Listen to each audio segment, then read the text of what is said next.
Bonjour à tous, Beshem, Hachem, Narassim Menastir. Cette semaine, Parashat Re. Ce cours est dédié à les fois chez les maths de tous les maths d'Israël et Leilou Nishmat, David Gabriel Ben Turan Mazal, Batua Bat Sultan, Abracha Odaya Bat Shoshan Laura, Yitzhak Ben Metzavouda, Rachel Batiza, Esther Bat Mazal, Shema Yashno Ben Yonachana, Ilan Shno Ben Aziza, Eliaou Ben Yehudit, Eliaou Amselem, Solika Bat Esther, Rachel Bat Zora et Yamna Bat Ito.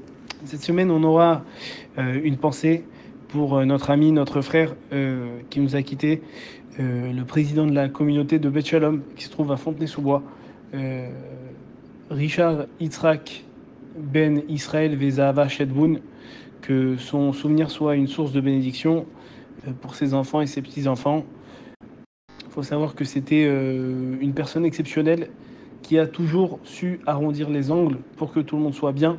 Et je rends cet hommage aujourd'hui parce que c'est une qualité dont on doit s'inspirer. On doit être des Talmidav, Eve, Shel Talmidav, Shel Aaron.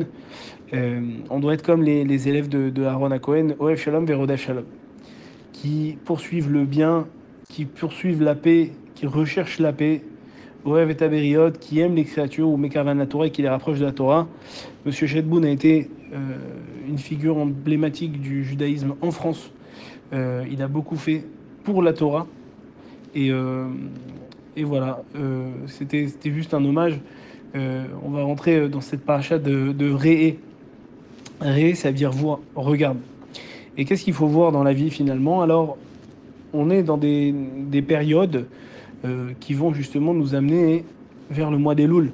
Le mois d'Elul commence mercredi soir, Bezrat Hashem, et on va commencer les slichot, on va commencer à dire pardon, on va commencer à faire un bilan comptable de nos mitzvot et de nos averot avant Rosh Hashanah, avant le jour de la période fiscale, hein, spirituelle, si on peut dire comme ça. Et il est important de commencer à prendre des forces et de commencer à regarder en permanence ce qu'on a pu faire et ce qui va nous arriver. Dans le bien toujours, hein, mais de prendre conscience et de voir les obstacles sur notre route, là où Akadosh Baruch Hu nous dit d'aller et là où nous diriger. Et c'est un petit peu ce qui va se passer dans cette paracha parce que on est dans le Sefer Devarim.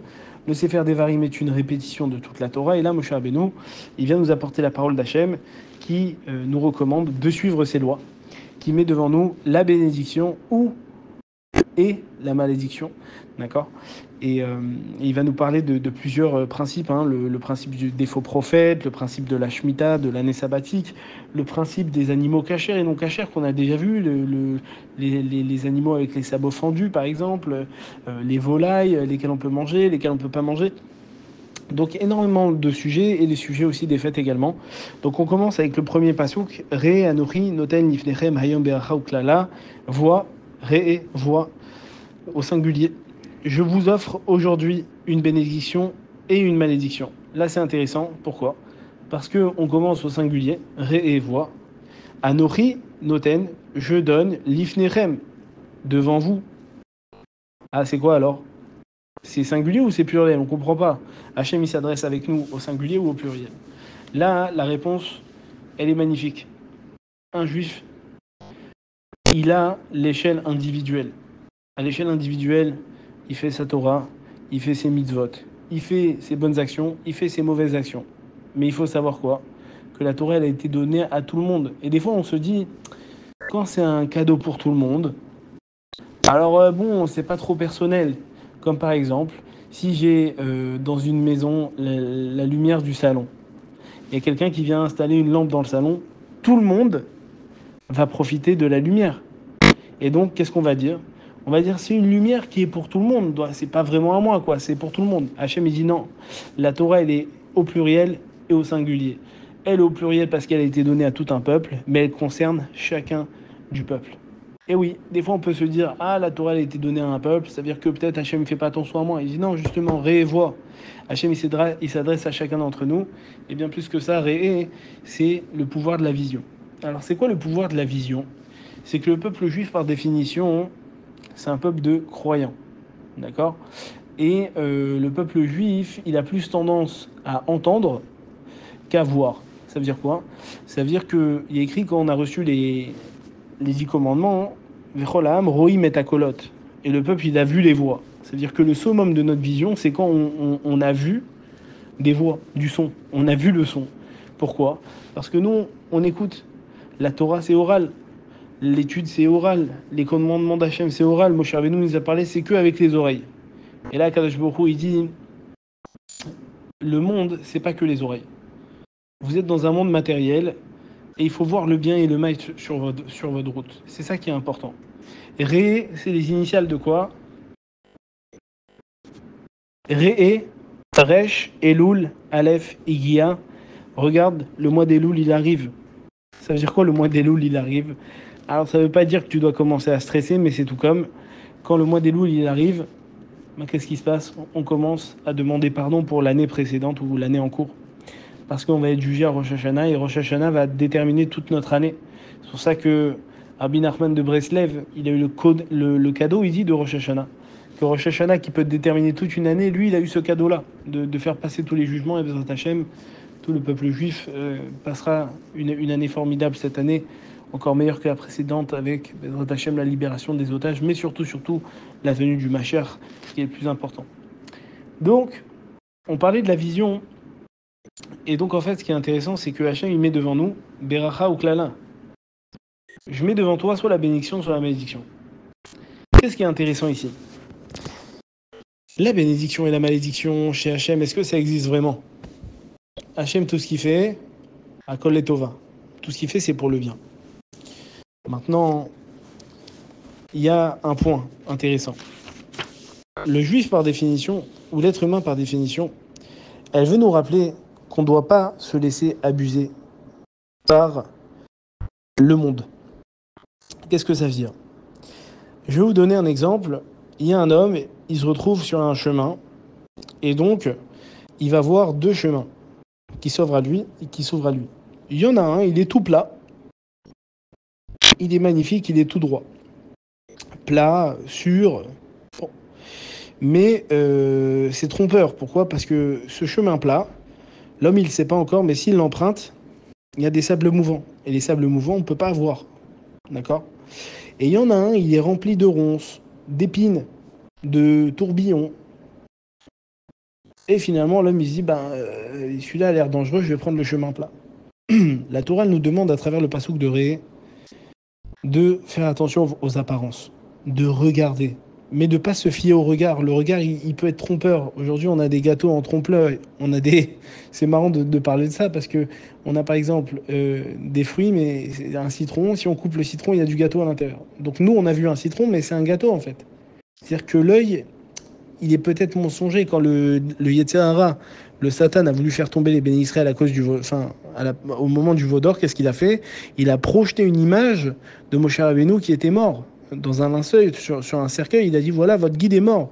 Comment vous allez faire? C'est ce qui a motivé, d'après le Midrash, le peuple à faire le veau d'or. Ils avaient perdu leur guide, ils ont perdu leur tête à cause de leurs yeux.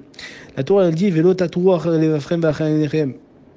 Ne vous détournez pas à cause de vos yeux. Les yeux, c'est la clé de la réussite. Et c'est pour ça qu'il y a écrit Re'e Anochi. Vois Anochi. C'est quoi Anochi?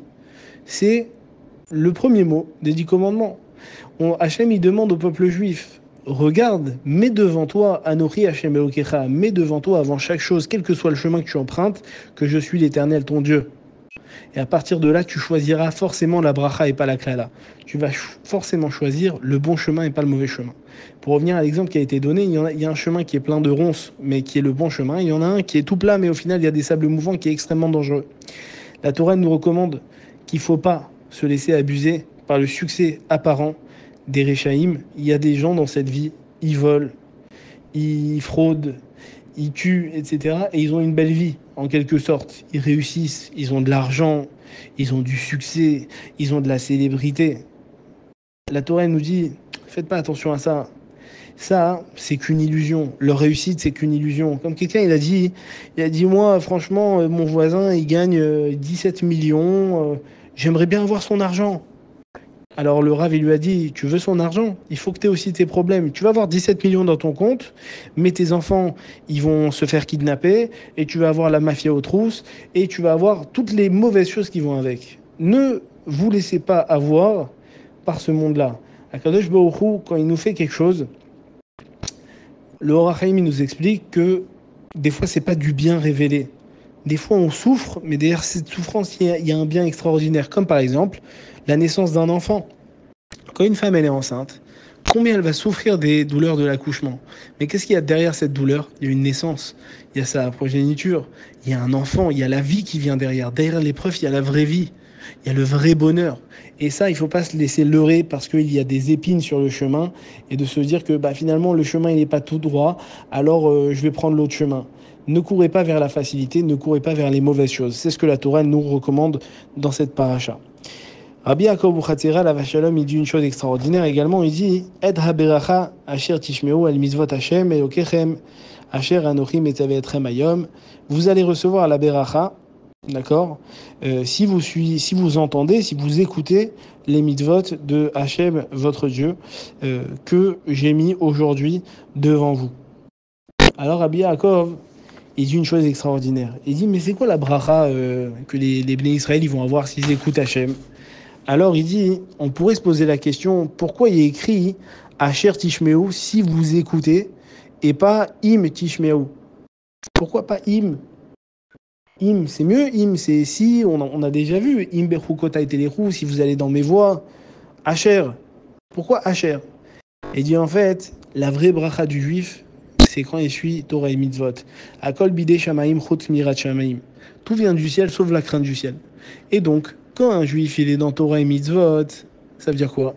Ça veut dire qu'il s'est conditionné, qu'il a travaillé lui-même pour aller dans le bon chemin. Et la vraie bénédiction d'un juif, c'est d'être lié à son créateur. Quand le serpent, il a incité Adam et Chava à fauter, Akadosh Baruch Hu, il a maudit le serpent. Qu'est-ce qu'il lui a dit? Il lui a dit, tu vas manger de la poussière de la terre. C'est un commentaire qui revient souvent, mais c'est très intéressant. Les Chachamim m'ont dit, mais où est la malédiction du serpent? C'est quoi cette malédiction? En fait, le serpent, là où il y a de la terre, il a à manger. Pourquoi c'est une malédiction? Alors la malédiction, elle est que Hachem, il a dit au serpent, comme tu as éloigné Adam et Chava à travers la faute, alors toi, ce que je vais faire, c'est que tu auras toujours de quoi manger et tu auras toujours de quoi subvenir à tes besoins. Et il est où le malheur? Elle est où la malédiction? La malédiction, elle est que comme tu ne manques déjà de rien, tu peux rien me demander à moi, Hachem. Donc la vraie malédiction, c'est d'être éloigné d'Hachem. Et c'est ça la bracha, c'est ça qu'il dit Rabbi Yaakov. Et le Algir, il dit la même chose également. Asher anochi metzavé etrem hayom. C'est quoi que ce que je t'ordonne aujourd'hui, chez Bechol Yom qui est Ashmiya Chadasha Be'enehem, que en fait chaque jour tu me ressens, chaque jour tu me vois, chaque jour tu écoutes mes commandements, chaque jour tu vas acquérir une proximité extraordinaire. Elle est là la bracha. Pourquoi elle est là la bracha? Alors c'est simple. Il y a des élèves qui ont demandé à leur Rav, ils ont dit Rav, les Béné Israël pendant 40 ans ils ont eu la manne une fois par jour dans le désert. C'était pas mieux que Akadosh Baruch Hu, il leur donne une fois une grosse boule de manne pour 40 ans et chaque jour ils vont chercher direct ou ils se font des stocks quoi, comme nous on va faire nos courses. Alors le Rav il a dit qu'est-ce qui est mieux? Est-ce que c'est mieux que une fois par an un enfant il aille voir son père et il lui demande pour toute l'année et après il voit plus un an, ou c'est mieux que tous les jours il lui donne à manger et donc il y a une connexion entre les deux? Alors les étudiants ils disent bien sûr Rab, c'est mieux la deuxième option, que tous les jours il donne. Pourquoi? Parce que ça permet de créer un lien. La Torah elle permet de créer un lien avec Hachem et de nous rapprocher un peu plus chaque jour. Et c'est ça la vraie bracha. C'est quand on a possibilité dans la Torah et les mitzvot de nous-mêmes. Ça veut dire que ce qui est intéressant, le rabbi que je dis pas de bêtises, donc c'est le rabbi de l'Élov, Rabbi David. Il dit comme ça. Il dit c'est étonnant. 40 ans dans le désert, des miracles. Et Akadosh Baruch Hu, à la fin, il est encore en train de nous dire, à nous les juifs, on est des têtus, des obstinés. Il dit, ça fait 40 ans que je vous nourris, 40 ans de miracles, 40 ans de... Et à la fin, qu'est-ce qui se passe? Je mets devant vous, Beracha ou Klala, soit la bénédiction, soit la malédiction. Qu'est-ce que ça veut dire? Si tu vas dans le bon chemin, il y a la bénédiction. Mais si tu vas pas dans le bon chemin, il y a la malédiction. Ça veut dire qu'après 40 ans, on est encore obligé de nous dire quoi faire. C'est pas évident que la Torah c'est pour notre bien. Alors, c'est accusateur pour nous à la limite. Ça veut dire que Hachem, il nous connaît, il sait qu'on est têtu, Hachem connaît ses enfants. Mais il y a une chose encore plus forte, c'est pour t'avertir que l'être humain a tendance à s'habituer aux bienfaits, mais surtout que l'être humain il a besoin d'être guidé au quotidien par Akadosh Baruch Hu. Et comment il est guidé? À travers la Torah et les mitzvot. Celui qui suit la Torah, il suit Hachem. Celui qui suit Hachem, il n'a pas de problème. Et même s'il a des problèmes en apparence, bah, c'est pas un problème. C'est comme cette histoire de cet homme, c'est une histoire vraie que je raconte. Un homme, il a couru, il est parti 2 heures avant l'aéroport, il a passé tous les check-in, etc. Et on ne sait pas comment c'est arrivé, il a raté son avion. Et il a crié, il a dit « Oh là là, j'ai tout fait bien et j'ai raté mon avion. » C'est une malédiction. 30 minutes plus tard, dans l'aéroport, on annonce que l'avion, il a eu un problème et il s'est explosé en vol, où il a eu un grave accident et tout le monde est resté dans l'avion et tout le monde est mort. Alors l'homme, il a dit, c'est une tova que Akadosh Baruch Hu il m'a fait. Je regrette cette colère. La réussite, c'est pas toujours de réussir, d'avoir tout bon, de tout faire du premier coup. La réussite, elle se voit avec le temps. Et c'est pour ça qu'on dit, elle se voit avec le temps. C'est Réé. Il faut regarder plus loin. Réé, c'est aussi les initiales de quoi? Rosh Hashanah, Elul et Rosh Hashanah Rabbah. Donc les 3 parties de l'année où il y a un peu de rigueur sur nous. Et donc cette paracha, elle vient nous réveiller. Elle vient nous mettre le point sur des mitzvot qu'on a l'habitude de faire. Ça veut dire qu'on va parler de la cache-route, on va parler des chemins empruntés, on va parler des prophètes, des faux prophètes, de l'idolâtrie. C'est quoi l'idolâtrie? Le Harizal, il parle beaucoup de ça. Il dit par exemple, quand quelqu'un il se met en colère Shabbat, il est en train d'allumer le feu du Guéhinam. Et il dit, quand tu te mets en colère, non seulement tu allumes un feu qui n'est pas mérité, parce que tous les feux sont éteints pendant le Shabbat, à part les bougies de Shabbat, mais en plus, tu te permets de quoi? Tu te permets d'être en désaccord avec ce que Dieu il fait pour toi, c'est la Vodazara. Donc aujourd'hui, dans la paracha de la semaine, on parle d'idole, on parle de Avodazara, mais la colère en soi, c'est une Avodazara. C'est ne pas être d'accord avec ce que Hachem il veut pour moi. Et en parlant des fêtes, je vais vous souhaiter dès maintenant Ktiva, Avachatima Tova, Leshana Tova Umtuka. Depuis le 15 Elul, on a l'habitude chez les Chassidim, donc on a cette transmission de l'Admour de Komarna, qu'il a eu lui-même de l'Admour de Tchernobyl, qu'il a eu lui-même du Baal Shem Tov, d'accord? Qu'à partir du 15 Av, on a l'habitude de se souhaiter Ktiva Vachatima Tova, qu'on soit scellé dans le livre de la vie pour une bonne et douce année. Et il dit pourquoi? Parce que ça a le mérite de nous inscrire déjà avec des brachot, mais en plus d'aimer et d'aider notre prochain à avoir une belle année. Donc il faut prendre déjà le pli. Le mois d'Elul n'a pas encore commencé, mais on est déjà dans cette ambiance-là. Dans cette paracha, on a également les clés de la réussite. C'est quoi les clés de la réussite? Les clés de la subsistance. Alors la réussite n'est pas forcément la subsistance, mais on a les clés pour réussir dans la parnassa, dans la subsistance. Il y a 2 mitzvot qui nous aident d'après le Midrash Tanchuma. C'est quoi? C'est la mitzvah du Shabbat. Im tashiv mi Shabbat raglecha. Donc on a l'habitude de le dire tous les vendredis. Karata la Shabbat oneg, et tu vas appeler le Shabbat un délice. As titarnag al Hashem, tu vas profiter, tu vas te délecter de Hashem. La première mitzvah, c'est la mitzvah de Shabbat.